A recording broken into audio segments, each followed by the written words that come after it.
Olá, tudo bem? Meu nome é Bárbara, sou professora de Direito Constitucional e hoje nós vamos para estudar Direitos Fundamentais. Na verdade, hoje a gente vai terminar o tema de Direitos Fundamentais e a gente vai ver os direitos fundamentais em espécie. A gente vai ver quais são os direitos fundamentais, onde eles estão, o que significa cada um, enfim. Nas duas últimas aulas de direitos fundamentais, nós aprendemos a teoria geral dos direitos fundamentais, como o que acontece quando eles se conflituam, a história dos direitos fundamentais, enfim, tá? E hoje a gente vai ver eles em espécie. Vamos lá? Então vamos lá. Então, a gente tem uma classificação de direitos fundamentais na Constituição. Na verdade, existe uma classificação maior, que é de seis espécies de direitos fundamentais, mas nessa aula a gente vai ver essas três classificações, que são os direitos individuais e coletivos, os direitos sociais e os direitos políticos, tá? A gente vai ver cada um. Eu dei uma pincelada nos principais pra gente dar uma olhada nessa aula, beleza? Vamos lá. Então, vamos começar pelos direitos individuais e coletivos, tá? Vamos lá. O direito à igualdade. Eu separei, basicamente, onde estão as pinceladas onde estão o direito à igualdade no nosso artigo 5º, principalmente, tá? Então, esses direitos individuais e coletivos, eles estão no artigo 5º da Constituição, em todos os seus incisos em geral, tá? Então, o direito à igualdade a gente pode ver no inciso 1º, que é os homens e as mulheres são iguais em direitos e obrigações no termos dessa Constituição. Só que aqui, pegando a Constituição exatamente, a gente pode ver também no caput do artigo 5º, tá escrito assim: todos são iguais perante a lei, sem distinção de qualquer natureza, garantindo-se aos brasileiros e estrangeiros residentes no país a inviolabilidade do direito à vida, liberdade, igualdade, segurança e propriedade nos termos seguintes. Então, além do caput do artigo 5º, o direito à igualdade também está no inciso 1º, que é os homens e mulheres são iguais em direitos e obrigações nos termos dessa Constituição. Então, além do caput do artigo 5º do caput, do artigo 5º, nós temos o direito à igualdade também no inciso 1º, tá? Então dá para observar que o artigo 5º no caput, ele tentou observar, evitar lesões de distinção de raça, crença, religião, sociais, e o inciso 1º, ele tentou apresentar essa igualdade entre os sexos também. Você pode observar aqui que ele dá uma enfatizada nesse homens e mulheres, tá? Diferente do caput do inciso, que ele fala todos são iguais perante a lei, sem distinção de qualquer natureza. Entendeu? Importante ressaltar, como eu ressaltei nas outras aulas anteriores de direitos fundamentais, que os direitos fundamentais são aplicáveis aos brasileiros natos, nós, quem nasceu no Brasil e é brasileiro, os naturalizados, os estrangeiros que estejam de passagem pelo Brasil, os estrangeiros que morem no Brasil e uma pessoa que pode ser brasileira, enfim, estrangeiro, mas que seja afetado pela lei brasileira no exterior. Então, não importa, essas três categorias de pessoas, digamos assim, são protegidas pelos nossos direitos fundamentais. Muito embora a Constituição diga, garantindo seus brasileiros e estrangeiros residentes no país, muito embora a Constituição diga residente, o estrangeiro que esteja passando férias aqui e tenha seus direitos fundamentais violados também é protegido pela nossa Constituição. Isso está na jurisprudência do Supremo Tribunal Federal, tá? Beleza?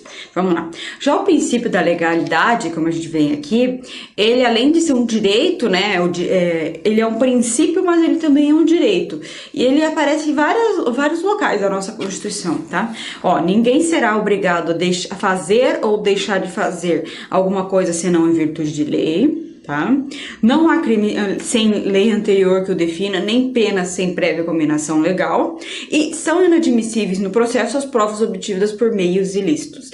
Então, o princípio e direito da legalidade, ele vai aparecer em diversas formas na nossa vida, tá? A gente pode ver no inciso 2º, que é ninguém será obrigado a fazer ou deixar de fazer alguma coisa senão em virtude de lei, que é o princípio da legalidade para os particulares.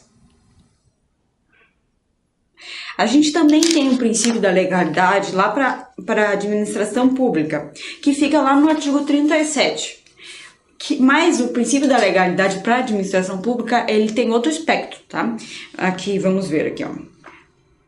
O artigo 37, ele fala assim: a administração pública direta e indireta de qualquer dos poderes da União, dos Estados, do Distrito Federal e dos municípios obedecerá aos princípios de legalidade, impessoalidade, moralidade, publicidade e eficiência, tá? E a legalidade da administração pública é completamente o oposto da legalidade para nós particulares. Por quê? Porque a administração pública só pode fazer aquilo que está na lei. Então, se não existe na lei uma possibilidade dela fazer, ela não pode fazer, ela não tem essa discricionariedade, ou seja, só o que a lei autoriza, ela pode fazer. Já nós, particulares, é o oposto, conforme o inciso 2º diz, ó, ninguém será obrigado a fazer ou deixar de fazer alguma coisa, senão em virtude de lei. Então, se alguma coisa não está escrito que não pode fazer, nós podemos fazer, entendeu? E você não pode ser obrigado a fazer alguma coisa, a não ser que esteja escrito na lei que você é obrigado a fazer. Senão você não é obrigado a fazer, entendeu? Então, a não ser que alguma lei diga que aquilo ali é proibido fazer, que é crime, você pode fazer, beleza? E também não há crime anterior não há crime sem lei anterior que o defina, ou seja, não posso ser condenado ou culpado de algum crime que não exista em lei. Por exemplo, é proibido usar a camiseta preta e eu cometi esse crime, não existe uma lei dizendo é proibido usar a camiseta preta e alguém me prende falando que eu tô usando camiseta preta, é proibido, mas não existe nenhuma lei que esteja dizendo que é proibido. Então não pode haver essa criminalização de uma conduta que não está em lei, proibida em lei, tá bom? E são inadmissíveis no processo provas obtidas por meio ilícito. Essas provas obtidas por meio ilícito são provas, por exemplo, sem autorização legal, que violem leis processuais, leis, direito material, enfim. Isso não é uma matéria de direito constitucional, mas isso é um princípio fundamental da legalidade, ou seja, toda prova deve ser obtida por meio ilícito, seguindo por um devido processo legal, com autorização judicial, enfim, tudo de acordo com a lei e com o processo, tá? Então lembre que o princípio da legalidade, ele é diferente para os particulares e para a administração pública, tá? Preste bem atenção nisso, vamos lá. Aqui eu juntei uma jurisprudência interessante a respeito do tema, então a gente vai ver ao longo dessa aula os princípios, os direitos, enfim, e uma jurisprudência do Supremo Tribunal Federal a respeito do assunto pra gente dar uma olhada como se contextualiza essa situação, tá? Vamos lá. Ó, atos que instituíram um sistema de reserva de vagas com base no critério étnico-racial, as cotas, tá? Essa decisão é uma decisão de 2014, mais recentemente, em 2017, o Supremo Tribunal Federal, no começo de maio, lá pelo dia 15 de maio de 2017, eles decidiram a respeito desse assunto da constitucionalidade, tá? Mas essa é uma decisão que também pode valer.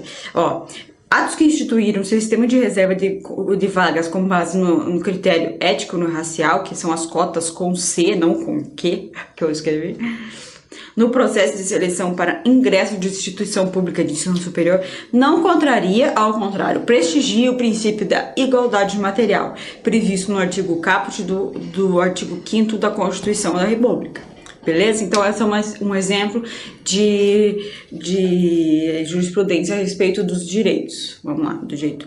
Agora nós vamos para o direito ou o princípio da dignidade da pessoa humana, tá? A dignidade da pessoa humana também está dos princípios fundamentais da República. Vamos lá ver? Lá no artigo 1º da nossa Constituição, ó. A República Federativa do Brasil, formada pela União Indissolúvel dos Estados, Municípios e do Distrito Federal, constitui-se em um Estado democrático de direito e tem como fundamentos. Aí tem os incisos, ó. 1, soberania. 2, cidadania. E 3, a dignidade da pessoa humana. Então, a dignidade da pessoa humana, além de ser um dos princípios fundamentais do nosso Estado Democrático de Direito do Brasil, ele também é um direito, porque, muito embora ele não esteja explícito no artigo 5º, ele é visível em vários incisos, tá? Vamos dar uma olhada, ó. Ninguém será submetido a tortura, nem tratamento desumano ou degradante, e não haverá penas de caráter perpétuo de trabalhos forçados e cruéis. Então, muito embora a dignidade da pessoa humana seja um princípio que esteja lá no artigo 1º da nossa Constituição, ele também é um direito que está implícito no artigo 5º da nossa Constituição, porque, muito embora ele não esteja explícito, lá escrito o direito à dignidade da pessoa humana, como ele é um pilar do nosso Estado democrático de direito, ele aparece em diversos incisos. Aqui eu dei só uma pincelada em alguns que é óbvio, mas também é possível ver em outros, tá? O direito à liberdade, vamos lá? A liberdade é um direito que aparece em muitos incisos da nossa Constituição. E coloquei só alguns deles, tá? Ó, liberdade de expressão, religião, atividade intelectual, artística, científica, liberdade de profissão, de exercer uma profissão, de locomoção, de reunião, associação e etc. Então eu vou dar uma lida em alguns incisos aqui pra gente dar uma olhada como que a liberdade, o direito à liberdade tá na nossa Constituição. Se você quiser acompanhar comigo, pegue a sua Constituição, pega o seu vade-mecum, tá? Ó, a Constituição, vamos dar uma olhada aqui. Então, a liberdade de expressão, ele tá no artigo 5º, no inciso 4, vamos lá ver? Liberdade de expressão, inciso 4, ó. É livre a manifestação do pensamento, sendo vedado o anonimato. Então, você pode fazer uma crítica a alguém, você pode externar o que você acha a respeito em um texto, um artigo, enfim, no que você preferir. Só que você tem que fazer isso se identificando, você não pode fazer isso anonimamente, tá? Vamos lá. Ó, é assegurado o direito de resposta proporcional ao agravo, além da indenização, dano material ou moral ou a imagem. Ou seja, isso foi muito abordado no julgamento do Supremo Tribunal Federal a respeito das biografias. Houve um processo em que houve uma biografia feita do Roberto Carlos, do cantor Roberto Carlos, e ele entrou com uma ação judicial tentando evitar a venda do livro, ou seja, uma espécie de censura prévia a esse livro, porque ele não queria que alguns detalhes da vida dele fossem a público.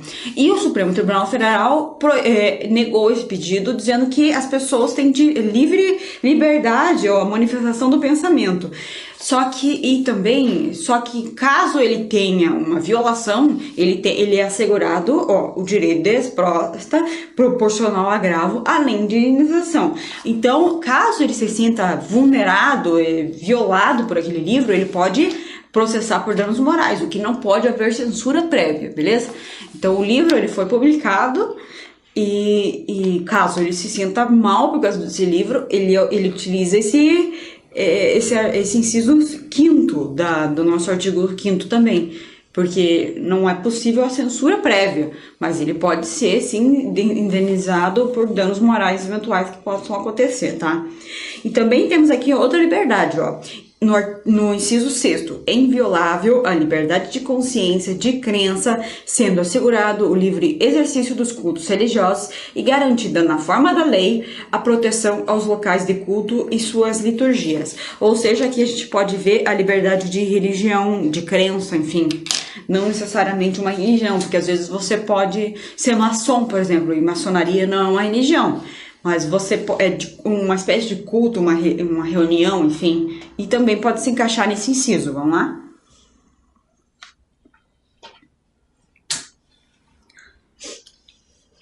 Ó, tem outro aspecto dessa liberdade aqui, ó. No inciso 8º, ninguém será privado dos seus direitos por motivo de crença religiosa ou de convicção filosófica ou política, salvo se as invocar para eximir-se de obrigação legal a todos imposta e recusar-se a cumprir prestação alternativa fixada na lei. Esse inciso fala basicamente sobre o exército. Porque é o seguinte, que algumas religiões proíbem que você faça parte do exército porque segurar em armas, enfim, matar ou possibilidade de matar, enfim. Então, nesse caso, quando você invoca essa escusa por religião, enfim, por crença pessoal no exército, vai ter uma obrigação alternativa que você vai ter que fazer. Não necessariamente você pode fazer outra coisa, o exército vai lá mandar você fazer outra coisa, então eu não posso me alistar, por exemplo, no exército, porque minha religião não permite, então ele vai te passar uma obrigação alternativa. Prestação alternativa. E se você não prestar essa prestação alternativa, aí você vai ter que fazer vai prestar uma pena, vai culpar alguma coisa, vai ter que prestar uma pena, fazer alguma sanção imposta porque você não fez essa prestação alternativa. É basicamente isso que esse inciso 8º fala para você, tá? Ó, também temos outro aspecto da liberdade no 9º, vamos lá, ó. É livre a expressão da atividade intelectual, artística, científica e de comunicação, independentemente de censura ou licença. Então, aquela história lá do Roberto Carlos, é isso, o autor tinha direito a escrever aquele livro. Se ele se sentisse mal, ele não caberia essa censura prévia, e não caberia uma licença dele, e sim uma eventual posterior indenização, tá? Caso ele se sinta violado por causa disso, tá? Vamos lá. Que mais aqui? Aqui, ó, é livre o exercício de qualquer trabalho, ofício ou profissão atendidas às qualificações profissionais que a lei estabelecer. Esse é o inciso 13, tá? Então, você pode observar aqui que a gente tem o direito à liberdade, ele aparece em diversos incisos aqui, ó. É livre a locomoção no território nacional em tempo de paz, podendo qualquer pessoa, nos termos da lei, entrar nele ou permanecer, nele entrar, permanecer ou sair dele com os seus bens. Isso aqui é importante porque, olha, vai aparecer aqui, ó. É livre a locomoção no exercício no território nacional em tempos de paz. Por quê? Porque lá no inciso, lá não lembro onde que tá, no estado de sítio, ele vai falar que pode ser cerceada a livre locomoção. Vamos procurar aqui, eu não lembro que inciso está o estado de sítio, eu acho que está lá no Poder Executivo. Poder Executivo, Legislativo. Vamos ver se eu acho aqui o estado de sítio.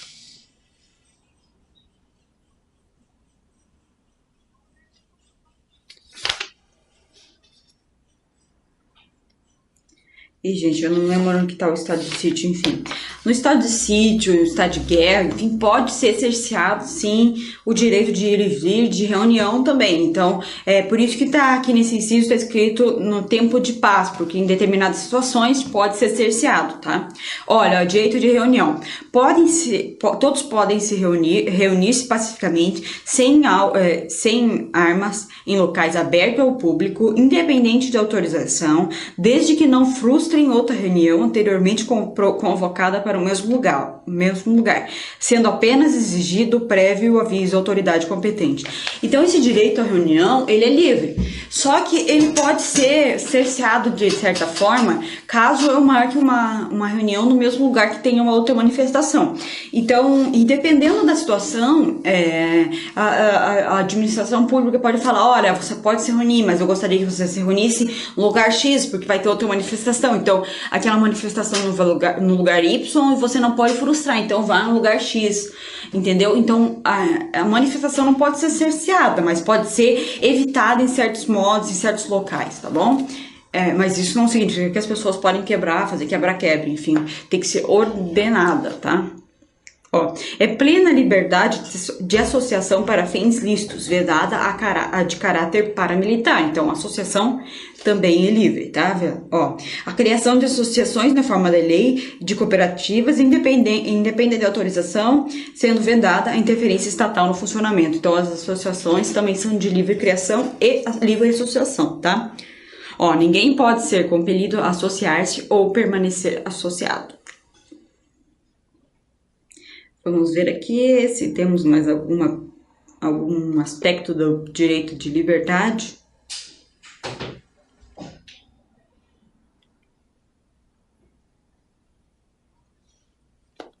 Aqui a gente já está observando no final, aqui é mais direitos de liberdade da pessoa física, tá?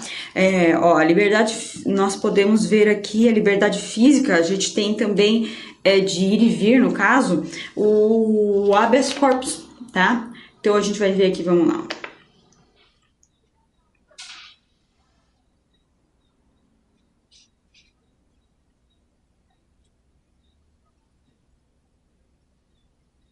Vamos achar aqui, ninguém será preso, ó.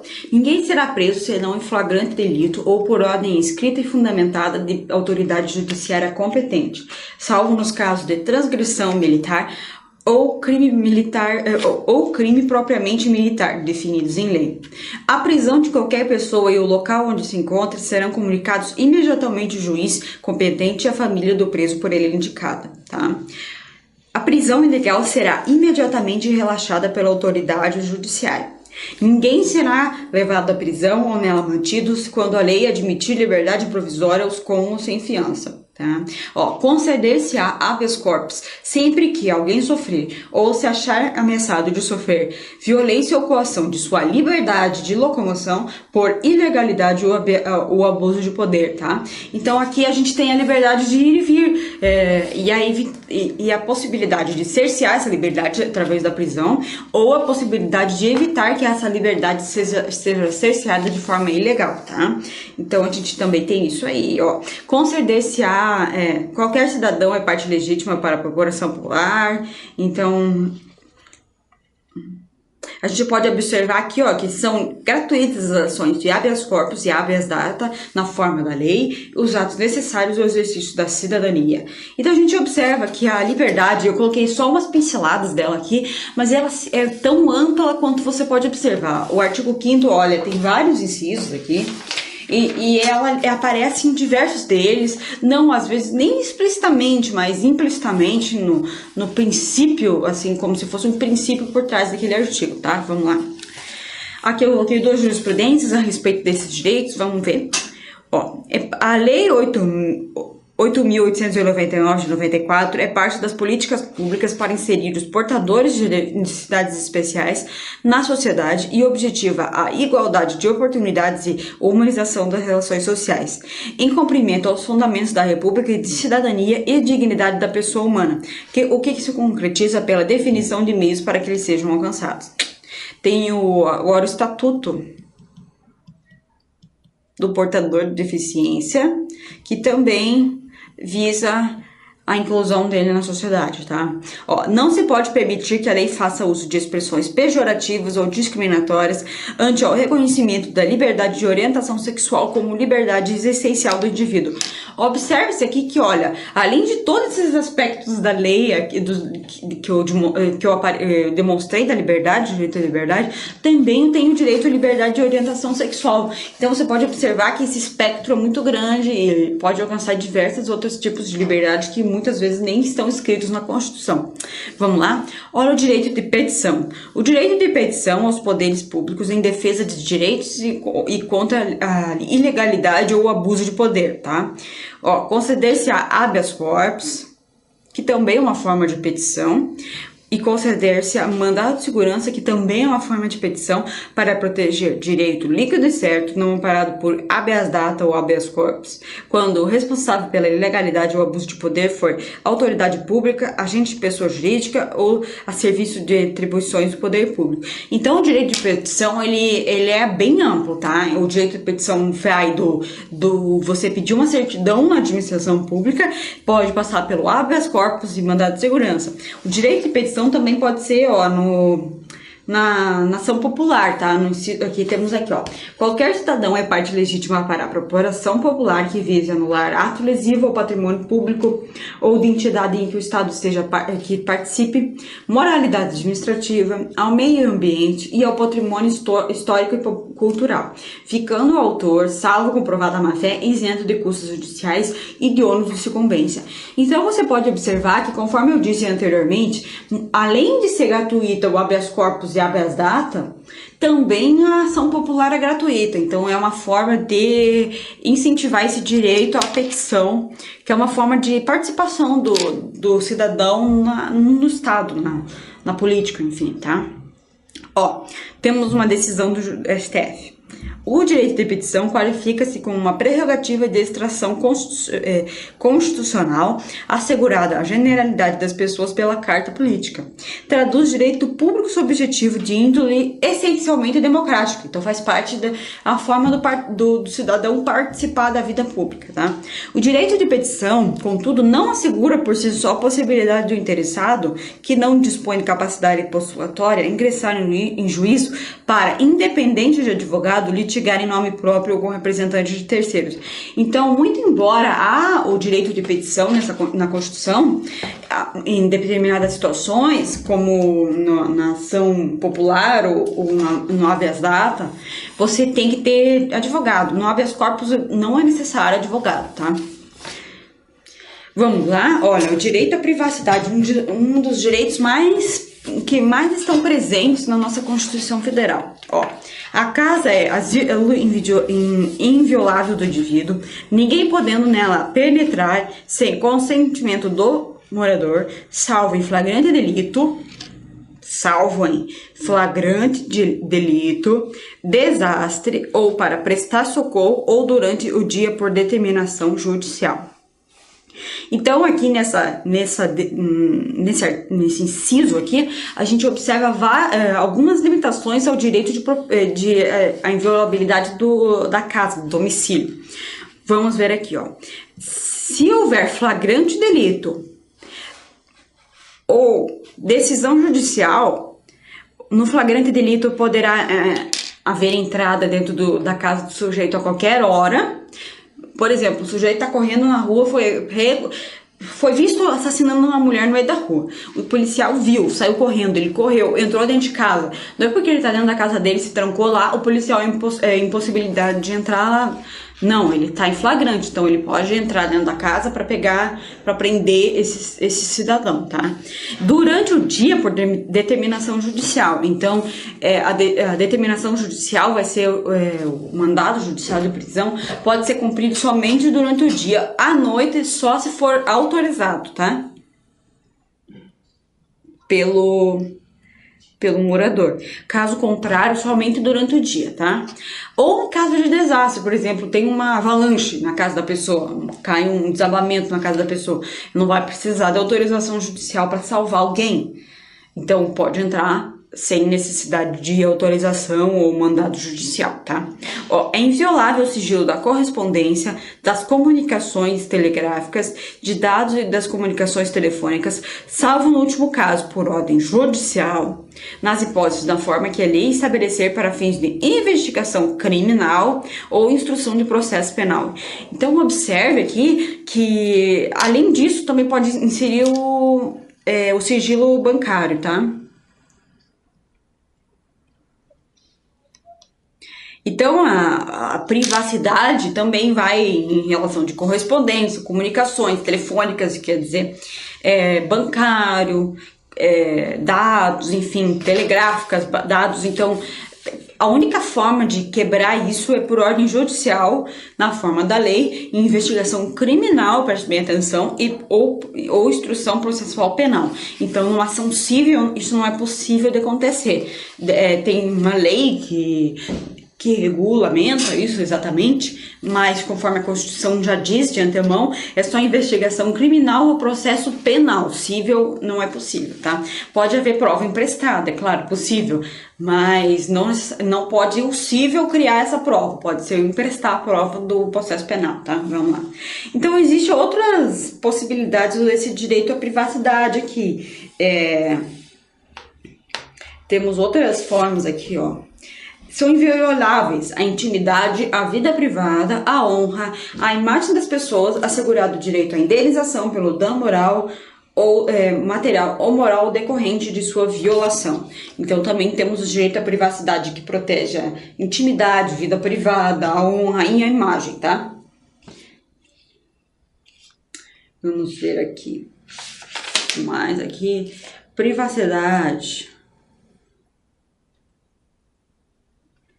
Enfim, né? A gente aqui, ó, temos outra exceção ao direito à privacidade, ó. No caso de iminente perigo público, a autoridade competente poderá usar de propriedade particular assegurada ao proprietário indenização ulterior se houver dano. Observe que a gente tem aqui a proteção, uma exceção à privacidade no caso de iminente perigo público. Então, caso tenha um tiroteio, o policial tem que se esconder, ele pode entrar dentro da sua casa, enfim, e ressalva a possibilidade de indenização caso houver dano nesse caso, né? Que mais aqui? Vamos ver se tem mais alguma possibilidade aqui. É importante ressaltar que aqui no caso da CPI, a gente tem uma ressalva muito importante aqui.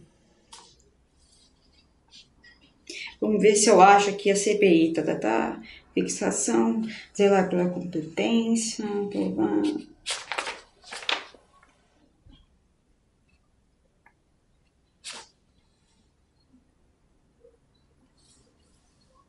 cargo do Congresso Nacional, governo, ajustar atos. Vamos ver se eu acho aqui.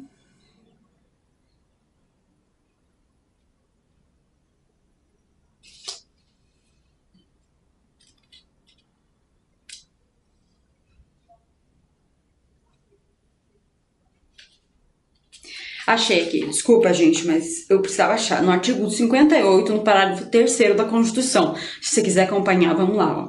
As comissões parlamentares de inquérito terão poderes de investigação próprios das autoridades judiciais, além de outros previstos nos regimentos das casas. Serão criados pela Câmara dos Deputados e pelo Senado Federal, em conjunto ou separadamente, mediante requerimento de 1/3 dos seus membros para apuração de fato determinado e por prazo certo, tá?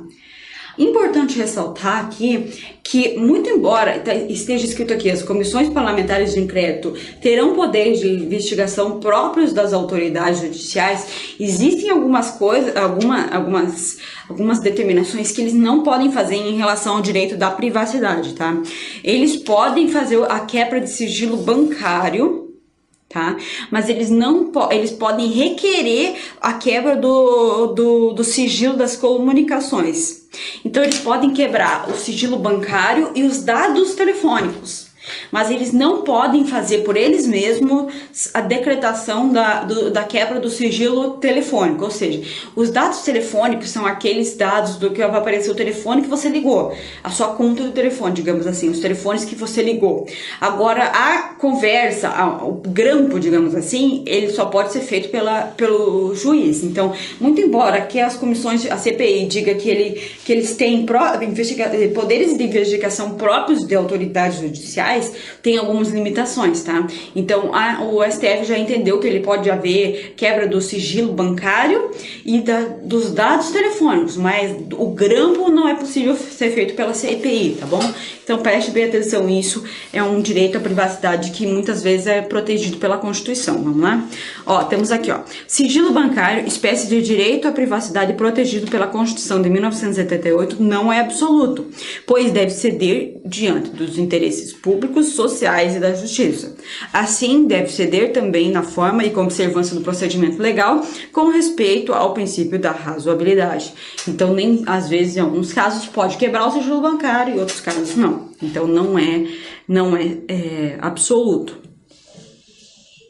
Vamos lá. Ó, inviolabilidade de domicílio. A busca e apreensão domiciliar sem mandado judicial em caso de crime permanente,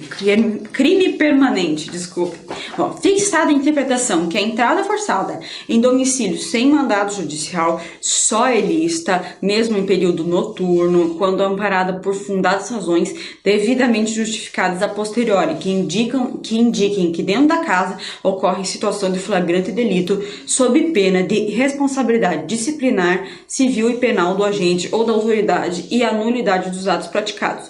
Ou seja, conforme a gente disse aqui, só pode entrar na casa do sujeito quando esteja em flagrante delito. Nos casos de crime permanente, esse flagrante se renova com o tempo sempre. Por quê? Porque ele está em crime permanente, ele está em permanência daquela situação de flagrância. Aí pode entrar na casa, mesmo que seja de noite. Por quê? Porque ele está em situação de flagrância, tá bom? Vamos lá. Direito à propriedade, um dos direitos bem presentes na nossa Constituição. Importante ressaltar que ele não tem mais a característica privada, totalmente privada, que ele tinha lá no começo da Revolução Francesa, lá no direito feudal. Ele agora já tem uma característica mais pública, digamos assim, tá? Não é só um direito privado, tá? Então vamos ver, ó, o direito à propriedade. É garantido o direito à propriedade, então o artigo 5º só fala isso porque ele fala explicitamente por quê? Porque é um direito uma cláusula pétrea, digamos assim, o direito à propriedade. A propriedade atenderá à sua função social, então você não pode deixar, só porque você tem um terreno lá, eu tenho um terreno, eu não tenho nada construído nele, só que eu deixo crescer um mato de 10 metros de altura. Não pode, a sua propriedade tem que atender à função social, então você tem que fazer alguma coisa. Por isso que normalmente o IPTU de um terreno que não tem nada construído é mais alto de um terreno que tem alguma coisa construída, porque força o proprietário a fazer alguma coisa com aquele terreno, porque ele tem uma função social, a propriedade, tá? Ó, a lei estabelecerá o procedimento para desapropriação por necessidade ou utilidade pública ou interesse social.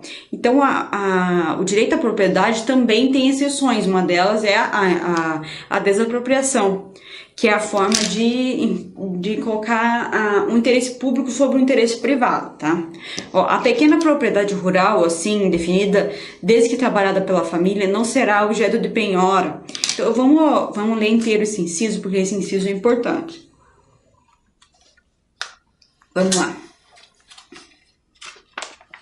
Vou voltar para o artigo 5º. A pequena propriedade rural, assim definida em lei, desde que trabalhada pela família, não será objeto de penhora para pagamento de débitos decorrentes de sua atividade produtiva, dispondo a lei sobre os meios de financiar seu desenvolvimento. Então, é uma forma de direito à propriedade, porque a família ali, ela... Conforme diz o inciso aqui, essa pessoa, essa família, o sustento dela vem dessa propriedade rural. Então não seria justo você penhorar essa propriedade, que é o único lugar que as pessoas têm, para débitos da sua atividade, né? Então é uma forma de proteger. Ó. Também temos o direito à propriedade intelectual. Então, o direito à propriedade, além do terreno, do físico da pessoa ali, também temos o direito à propriedade intelectual. Ó. Aos autores pertence o direito exclusivo da utilização, publicação, reprodução de suas obras, transmissível aos herdeiros no tempo que a lei fixar. São assegurados nos termos da lei a proteção às participações individuais em obras coletivas, a reprodução da imagem, a voz humanas, inclusive as atividades esportivas. O direito à fiscalização de aproveitamento econômico das obras que participarem de seus criadores, aos intérpretes, às respectivas representações sindicais e associativas. A lei assegurará aos autores de inventos industriais privilégio temporário para sua utilização, bem como proteção às criações industriais, à propriedade de marcas, aos nomes de empresas, aos outros signos distintivos, tendo em vista o interesse social, desenvolvimento tecnológico e econômico do país. Também temos aqui, ó, é garantido o direito de herança. A sucessão de bens estrangeiros situados no país será regulada pela lei brasileira em benefício do cônjuge dos filhos brasileiros, sempre que não lhes seja favorável a lei pessoal do decujus. Então, aqui nós temos a observância da possibilidade da lei, do direito à propriedade ser além do direito à propriedade de ter uma casa, de ter uma terra. Também temos direito à propriedade intelectual, a defesa das marcas. Então, lá em direito empresarial, você pode aprender como que você vai proteger a sua marca, seu invento, enfim, tem todo esse direito, também é um direito fundamental da pessoa, tá? Vamos ver aqui, ó. Ó, a lei estabelecerá o procedimento para desapropriação por necessidade ou utilidade pública ou por interesse social, mediante prévia e justa indenização em dinheiro, ressalvados os casos nessa Constituição.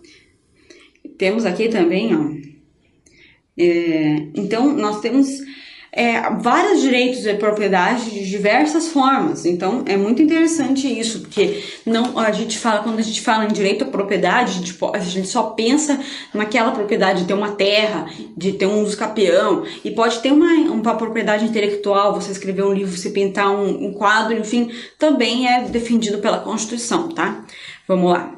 Temos outra jurisprudência aqui. Quadras residenciais no plano piloto da Asa Norte e Asa Sul. Tombamento. Competência do Poder Executivo para estabelecer as restrições do direito de propriedade.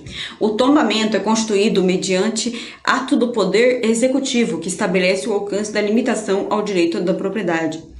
Então, aqui temos as exceções a liberdade de propriedade da pessoa. Temos o tombamento, que é quando a pessoa, que a casa dela é tombada, ou seja, tem uma casa que tem um valor histórico ali, ela tem que preservar aquele bem, porque ele é tombado do patrimônio. Também temos algumas exceções, que é a desapropriação, como a gente viu, né? Ou quando servidão pública, que é, por exemplo, quando vão fazer uma rede elétrica aqui e põe aquelas torres altíssimas, sabe? E às vezes o terreno é particular, só que a torre tem que passar por ali e aquilo ali fica uma servidão pública, porque não pode ninguém morar embaixo daquela torre, porque aquilo ali é prejudicial à saúde, diversos fatores. Então há uma servidão pública, o poder público paga para aquela pessoa que é dona daquele terreno para manter aquela torre ali, por causa que é uma necessidade pública, um interesse público que sobrepõe-se ao direito de propriedade, que é privado, tá? Agora a gente vai para os direitos sociais, que também estão no artigo 6º da nossa Constituição, artigo 6º, tá? Logo depois do artigo 5º. Vamos lá? Os direitos sociais, eles são direitos também bastante amplos, que são a educação, a saúde, a alimentação, trabalho, moradia, transporte, lazer, segurança, previdência social, proteção à maternidade, infância, assistência aos desamparados na forma da Constituição. Você pode observar que muitos autores, inclusive a jurisprudência, diz que os direitos sociais também são cláusulas pétreas.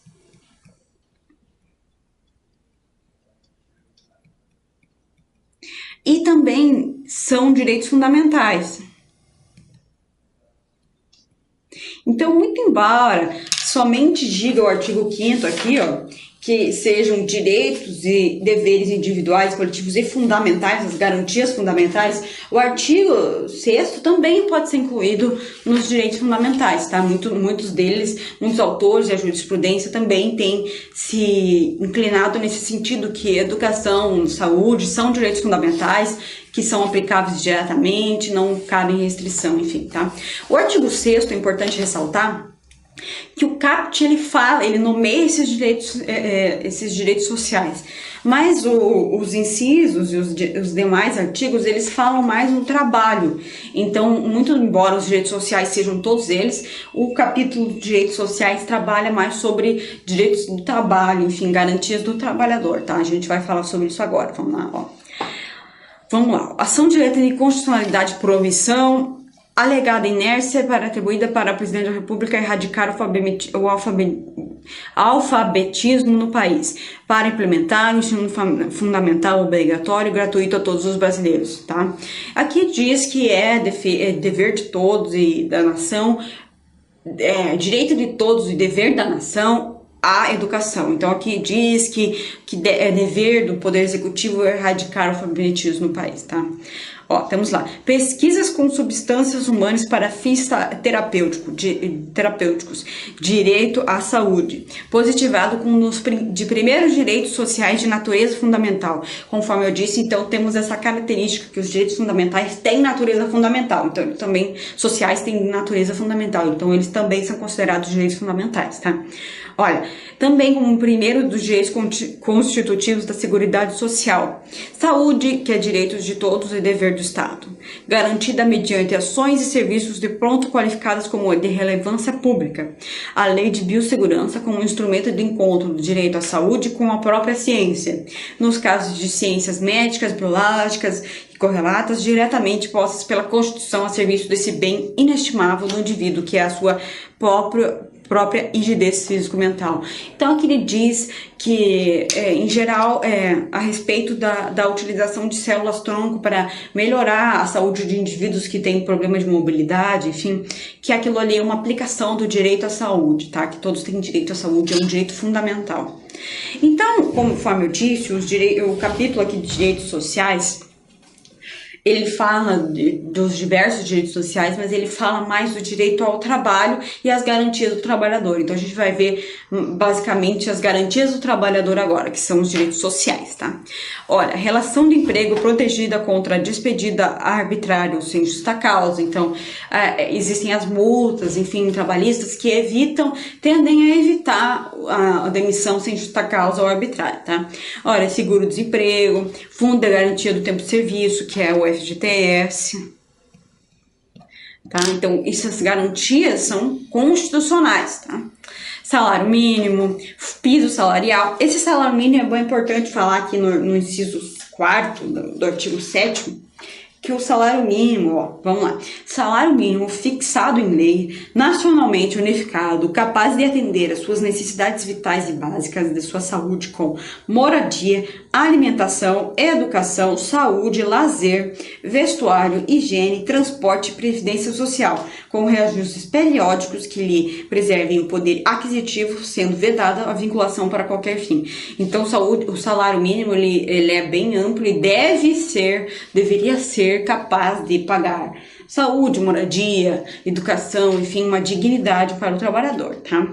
Ó, piso salarial proporcional à extensão e à complexidade do trabalho. 13º salário, vamos lá, vamos ver aqui.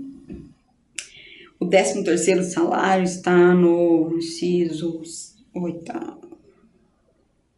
13º salário nunca inferior ao mínimo, com base na remuneração integral ou valor da aposentadoria. Então, o 13º salário, chamado como bônus natalino, uma coisa assim, às vezes pode aparecer. Enfim, o 13º salário também é um direito fundamental. Repouso semanal remunerado, então, fim de semana, vamos ver aqui. Também temos aqui, ó, importante ressaltar, duração do trabalho normal não superior a 8 horas diárias e 44 semanais, facultada a compensação de horários e a redução de jornada mediante acordo ou convenção coletiva. Então, saúde do trabalhador em primeiro lugar, né? Repouso semanal remunerado preferencialmente aos domingos. Por isso que algumas pessoas que trabalham no fim de semana têm aquela lá, um domingo eu folgo, um domingo eu trabalho, enfim, tem que ter essa folga semanal. Tá? Remuneração das horas, olha, serviço extraordinário superior no mínimo em 50% do normal, 50% da hora normal, então essa hora extra. Gozo de férias anuais remuneradas, com pelo menos 1/3 a mais do que o salário normal, 1/3 a mais do que o salário normal. Então, as férias vai ser remunerada 1/3 a mais do que o salário normal. Licença gestante, licença maternidade, ó, licença gestante sem prejuízo do emprego e do salário com a duração de 120 dias. 120 dias. Atualmente a gente tem uma lei que possibilita o aumento para 180, se não me engano. Então algumas empresas e alguns lugares já estão fazendo essa licença maternidade um pouco mais ampla, que daí essa licença maternidade seria paga pelo governo, se não me engano, esse excedente dos 120 a 180, tá? Vamos ver a aposentadoria aqui. Também temos o aviso prévio proporcional ao tempo de serviço, sendo mínimo de 30 dias. Então, o aviso prévio também é um direito social e fundamental. Adicional de remuneração para atividades penosas, insalubres ou perigosas na forma da lei. A aposentadoria. Assistência gratuita aos filhos independentes desde o nascimento até 5 anos de idade em creches e pré-escolas. Então, a creche e a pré-escola, além de ser um direito fundamental, é um direito social fundamental. Seguro contra acidentes de trabalho a cargo do empregador, sem excluir a indenização que esse está obrigado quando incorrer dolo ou culpa. Então, importante ver aqui que o direito ao trabalho é bastante amplo e a proteção do trabalhador, a Constituição fez muita questão de proteger o trabalhador por causa da sua hipossuficiência, que ele é a parte mais fraca na relação, né, empregado ao trabalhador. Então, a Constituição listou diversos, olha quantos direitos aqui, ó, diversos direitos que o trabalhador tem. Eu estou pincelando aqui nos principais, olha aqui, ó.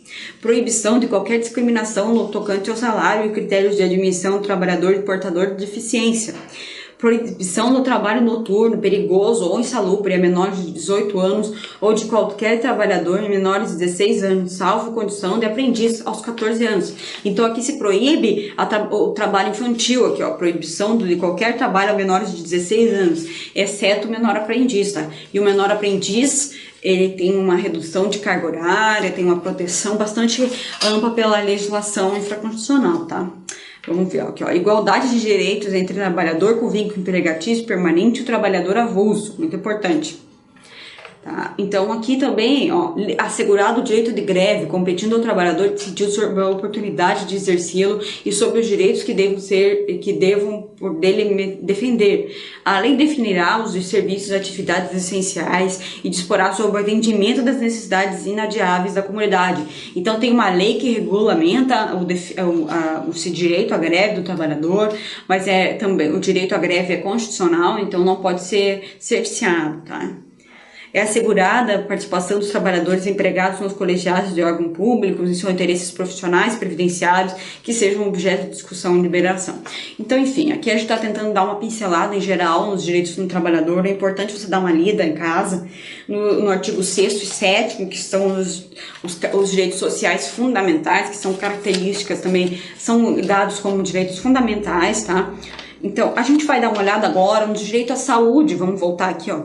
Conforme eu falei, o direito social também é mais amplo, educação e saúde. Então, a gente vai lá no artigo 198 da Constituição. Se você tiver a sua Constituição aí, vá lá no artigo 198, tá? Vamos lá ver. 196, 197, 198, ele fala da saúde aqui, tá? Importante ressaltar primeiro que, muito embora 196, 197, 198 pareçam cercear os direitos à saúde, 196, 197 e 198, ele pareça dar uma tentativa de cerceamento. O direito à saúde ele é auto-aplicável, ou seja, não depende de nenhuma regulamentação burocrática infraconstitucional para ele se dar, tá? Então vamos lá. A saúde é direito de todos e dever do Estado, garantido mediante políticas sociais e econômicas que visem a redução do risco de doença, de outros agravos, acesso universal e igualitário à saúde, às ações e serviços para sua promoção, proteção, educação e recuperação. Então, o SUS, ó, ele, além de tudo, ele é universal e igualitário. Então, caso você você seja uma cidade, você está em outra cidade, outro estado, e você passe mal, não é necessário que você mora ali para você ser atendido pelo SUS. O SUS é universal e igualitário, tá? Vamos lá. São de relevância pública as ações e serviços de saúde, cabendo ao poder público dispor, nos termos da lei, sobre sua regulamentação, fiscalização e controle, devendo sua execução ser feita diretamente ou através de terceiros, também por pessoa física ou jurídica de direito privado. Aqui ele diz que cabe ao poder público fazer a proteção à saúde, ou seja, hospitais, enfim, e também pode o particular abrir um hospital público, enfim, do jeito que ele quiser, tá? Conforme diz 199, que diz, ó, assistência à saúde é livre à iniciativa privada. Então, podem haver hospitais públicos, privados, desculpe, não há nenhuma vedação a isso, tá? Vamos ver aqui, ó, a educação, que fica no artigo 215 da Constituição. Vamos lá. A educação é direito de todos e dever do Estado, da família, será promovida e incentivada com a colaboração da sociedade, visando ao pleno desenvolvimento da pessoa, seu preparo para o exercício da cidadania e sua qualificação para o trabalho. Tá? Olha aqui, no artigo 206 temos os princípios da educação. O ensino será ministrado com base nos seguintes princípios: igualdade de condições para acesso e permanência nas escolas. Então, isso também dá abertura para as cotas, né? Liberdade de aprender, ensinar, pesquisar, divulgar o pensamento, liberdade, arte e o poder. Então, aqui temos, olha, o direito à liberdade de expressão e de ensino, digamos assim. Pluralismo de ideias, de concepções pedagógicas e coexistência de instituições públicas e privadas de ensino. Gratuidade do ensino público em estabelecimentos oficiais. Então, o ensino, além de tudo, é gratuito, deve ser gratuito a todos, tá?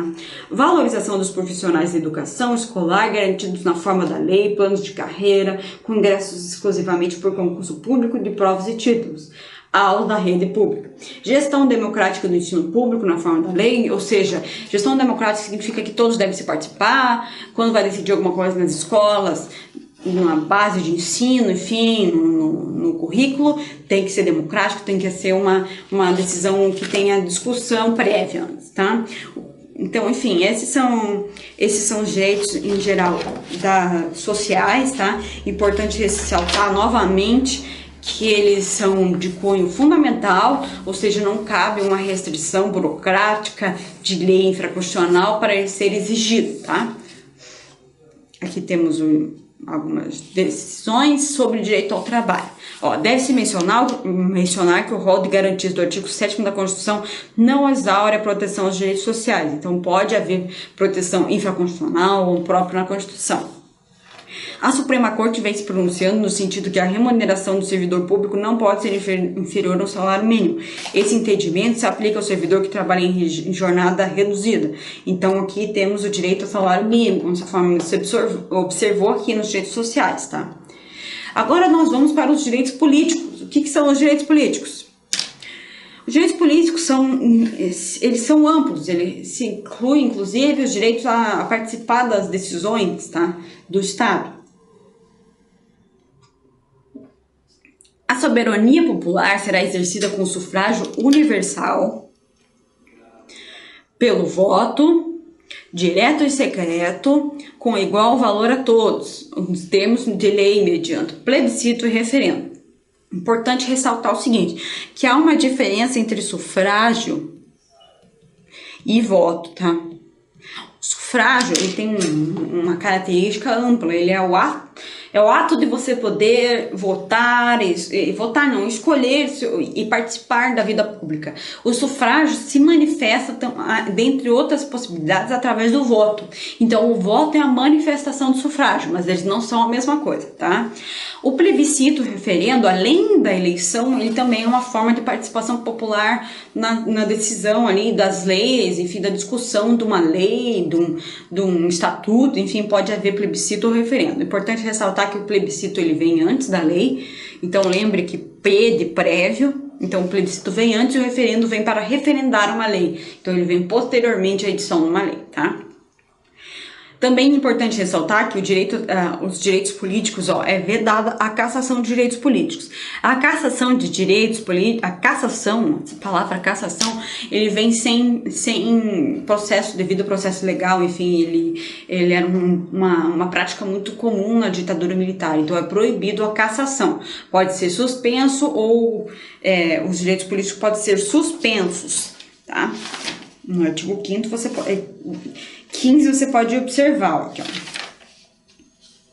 É vedada a cassação de direitos políticos, cuja perda ou suspensão, então, só pode haver perda ou suspensão de direitos políticos. E quando vai acontecer essa perda e suspensão?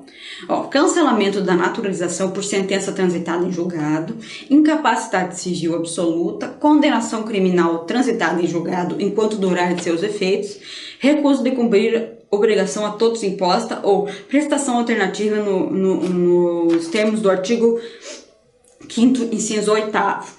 Improbidade administrativa nos termos do artigo 37, parágrafo 4º. Então, os direitos políticos só podem ser suspensos ou cancelados, jamais cassados, tá?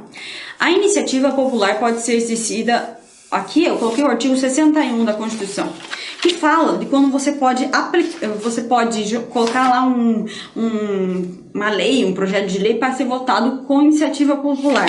Vamos observar isso? lá no parágrafo 2º no artigo 61, tá? Vamos ler aqui, ó. A iniciativa popular pode ser exercida pela apresentação da Câmara dos Deputados de projeto de lei subscrito por, no mínimo, 1% do eleitorado nacional, distribuído pelo menos em 5 estados, não menos de 0,3% de eleitores de cada um deles. Então, a possibilidade do povo também demonstrar a lei, apresentar um projeto de lei. Importante ressaltar que não existe possibilidade do povo fazer emenda constitucional. Então, só pode fazer lei, jamais emenda constitucional, tá? O direito político, então, a gente vê os direitos políticos divididos em várias formas. A forma de voto, a forma de fazer petição, a forma de você fazer também projeto de lei, e também temos o direito à pluralidade política. O que significa isso? O direito é você poder discutir e formar partidos políticos e ter liberdade de você ter diversas teorias, ideologias, meios assim de você discutir a política e poder fazer partidos e ideologias diferentes, tá? Essa pluralidade de ideologias é incentivada pela nossa Constituição Federal. A gente pode ver no artigo 17. Vamos dar uma olhada no artigo 17? Vamos lá. Artigo 17. É livre a criação, fusão, incorporação e extinção dos partidos políticos, resguardados a soberania nacional, o regime democrático de direito, o pluripartidarismo, os direitos fundamentais da pessoa humana e observados os preceitos. Então, aqui, ó, é importante ressaltar no artigo 17, no parágrafo 1º, vamos dar uma olhada? É assegurada aos partidos políticos autonomia para definir sua estrutura interna, organização e funcionamento para adotar critérios de escolha e regime de suas coligações eleitorais, sem obrigatoriedade de vinculação entre candidaturas no âmbito nacional, estadual, distrital ou municipal, devendo em seus estatutos estabelecer normas de disciplina e fidelidade partidária. Então, é importante ressaltar que aqui a Constituição deixa os partidos livres para a criação. Então, é uma forma de você incentivar a liberdade político-partidária, essa pluralidade política, essa liberdade de ideologias, tá? Então, ao contrário do que antes veio, como a Constituição veio de um sistema que era uma ditadura, ela quis tornar essa pluralidade política a mais ampla possível, tá? Ó, vamos lá, num julgado do Supremo Tribunal Federal. O princípio do sufrágio universal vem conjugado no artigo 14 da Constituição a exigência do sigilo do voto. Não ofende, portanto, a decisão que entende nula a cédula assinalada de modo a poder identificar o eleitor. Então, além de ser um direito, o voto, ele é universal e ele é sigiloso. Vamos ver no artigo 14 as características do voto. Vamos lá.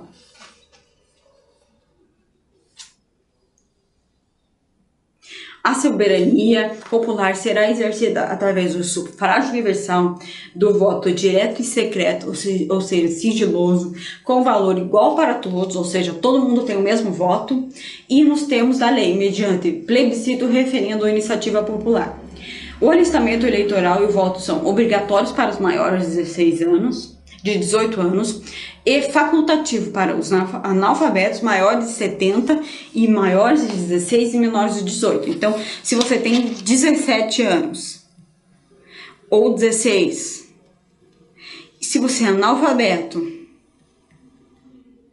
ou se você tem mais de 70 anos de idade, você tem o voto facultativo, então você pode escolher se você vota ou não.